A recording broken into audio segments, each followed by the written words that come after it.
Good morning guys. Coffee time tayo. Ano na dito is 9:45.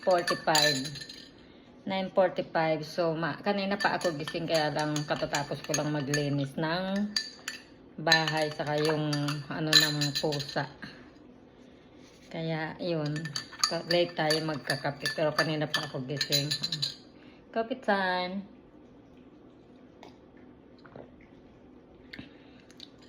Good morning.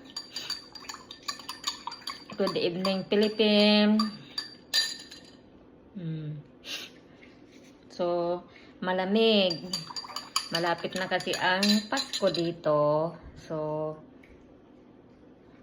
magpapasko at New Year na dito. So,